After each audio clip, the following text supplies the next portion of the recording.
এখন যারা চন্দ্রমল্লিকা গাছ লাগাচ্ছেন ভিডিওটি তাদের জন্য। এই ধরনের গ্রো ব্যাগের চারা নিতে হবে এবং যাতে কুড়ির সংখ্যা কম থাকে। অনেকেই প্রচুর কুড়িযুক্ত চারা নিচ্ছেন এবং সেই চারাগুলির গোড়ায় অল্প মাটি রয়েছে, সেই ধরনের চারা একদমই কিনবেন না। এবার বলি গাছটিকে কীভাবে পটিং করতে হবে। পটিংয়ের মিডিয়া আমি স্ক্রিনে দিয়ে দিচ্ছি, দেখে নেবেন। এই সময় বেশি বড় পটে পটিং করলে হবে না, মোটামুটি 6 ইঞ্চির পটে পটিং করলে এই গাছের খুব ভালো বৃদ্ধি করা যাবে। যদি প্লাস্টিকের টব হয় অবশ্যই ভালোভাবে ড্রেনেজ সিস্টেম তৈরি করে নেবেন এবং গ্রো ব্যাগের চারাটি গ্রো ব্যাগ থেকে বার করার সময় যেন না নিচের মাটি খুলে যায়, তবে কিন্তু গাছ মারা যেতে পারে। গাছটিকে একটু নিচের দিকে করে লাগাতে হবে যাতে পরবর্তী ক্ষেত্রে দুবার মালচিং করতে পারি।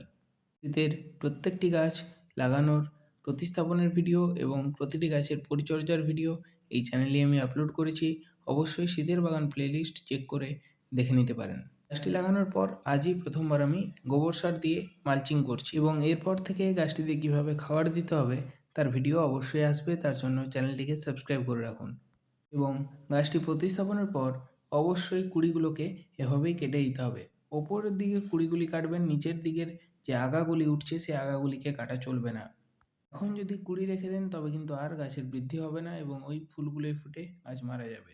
তাই কুড়ি অবশ্যই কেটে দিন এবং গাছ প্রতিস্থাপনের পর প্রথমবার হিউমিক অ্যাসিড মেশানো জল দিয়ে ড্রেঞ্চিং করান, যার ফলে গাছের রুট তাড়াতাড়ি বৃদ্ধি পাবে এবং রুট গাছের ভালো হবে। চ্যানেলের বাকি ভিডিওগুলিও ভিজিট করে দেখতে পারেন এবং ভালো লাগলে একটি লাইক করে প্লিজ চ্যানেলটি সাবস্ক্রাইব করে দেবেন। ধন্যবাদ।